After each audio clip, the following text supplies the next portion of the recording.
Can we call in for takeout? What do you want? Pizza, Chinese? Something vegetarian. Okay. Because this is reminding me of why you have to be a vegetarian.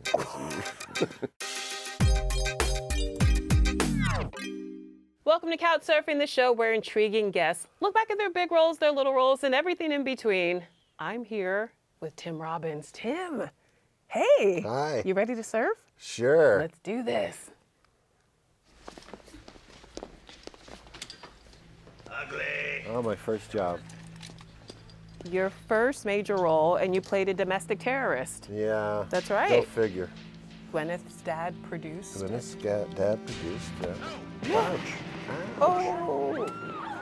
You know, I was having a hard time getting jobs at that point, you know. Why? Well, because I had I was a punk rocker and I had a kind of attitude. And then I realized that there's more money in being on television than in delivering pizzas. So, I got my act together. And well, Mr. Paltrow had a lot to do with that. He gave me a dressing down at one point, and I said, you know what, he's right. Wait, Gwyneth's dad, Bruce Paltrow, gave you a dressing down. Tell me what happened. Yeah. What did he say? I don't know. My second day of work, I had the chance the night before The Clash was playing at the Palladium in Hollywood. Okay, yes, that's a big deal. I needed to see that. Yes, of course you did. So I went and saw it. Oh, but you had to be at work the next day? Yeah, Oh. I was a little late.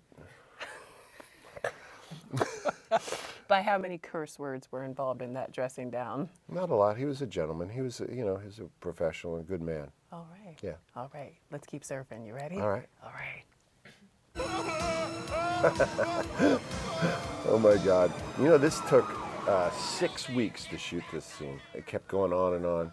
Did this feel like a career risk back then? Not at all. It was Because George Lucas was It involved? just came off of Star Wars, and come on, it was a no-brainer. But also, I wasn't at a point in my career where I could really say no. I had to pay rent, And did Howard the Duck help you pay your Oh, rent? yeah, because I got paid twice. I was supposed to be up there for 3 months and wound up being up there for 6 months. So you got double the pay. Yeah. You I got to remember my grandpa came to watch this scene. Yeah. Oh, that's very Said, sweet. this is what I'm doing now, Grandpa. I'm flying around in ultralight. That's the way I make my living. With a duck. He said, good on you, kid. All right, up next. This is fun. This is fun. So this must have been a dream role. it was you were a dream huge role. baseball fan. Huge baseball fan. Got to wear a uniform every day. Come on. This and is play one- baseball. I mean, And I played it all my life. I was a huge New York Met fan. And so when I auditioned for this, I was also offered John Sayles' movie, 8 Man Out, and I had to choose between that one and this one. I think you picked the right one. Well, it's a good movie, 8 Man Out. It is good. Yeah. But Bull Durham is a true classic. Yeah, it's so exciting to be part of this thing because it still lives. And I talk to athletes, they all love it. And you and Kevin famously met on set and fell in love, right? Yeah. Yeah, that's the way it happened. Except then I went with the woman instead. Call me traditional. You know that my uniform is in the Hall of Fame? Really? Baseball Hall of Fame, yeah. My number 37. That is cool. When you go there, you can get the white glove tour of Cooperstown. They take you in the basement where they have all the Babe Ruth's bat. You can actually hold it. It's so amazing. Up next. Okay, this is probably one of the most disturbing films ever made. Yeah, it's pretty scary. Yeah, what was the vibe like off camera? It was pretty scary. So there was continuity. Yeah, every day there was some new demon to play with, and it was disturbing. Yeah. I mean, even though obviously you're acting, it has to seep into your pores at some point and get inside of you.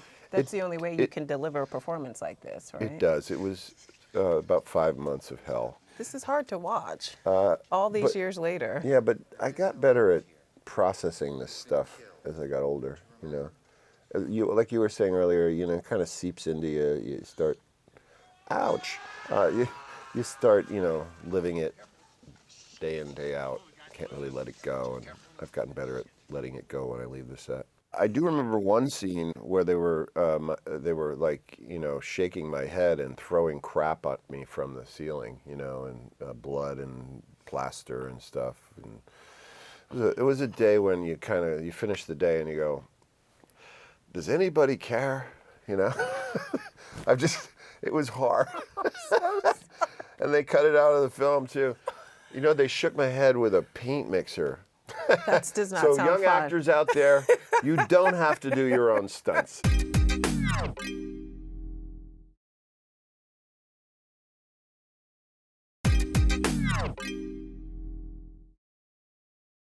Welcome back to Couch Surfing. I'm still here with Tim Robbins. Tim, shall we continue? All right. Let's do it.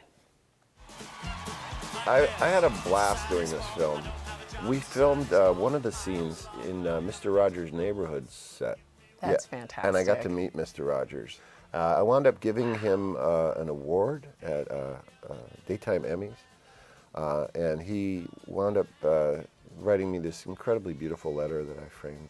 Okay, you have a uniform in the Hall of Fame and a handwritten letter from Mr. Rogers. Yeah.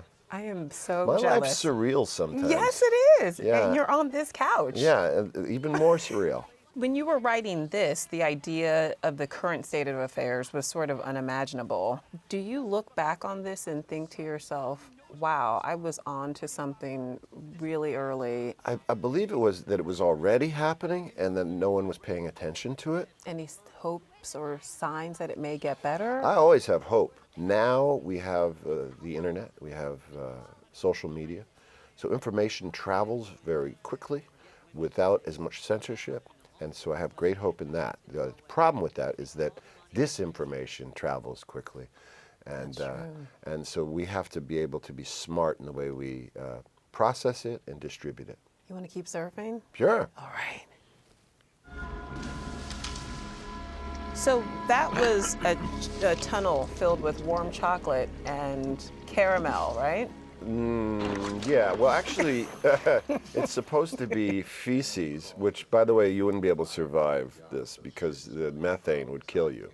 No, what this was what they call fuller's earth, which is when you're doing a film, if you got dirt, they have kind of clean dirt.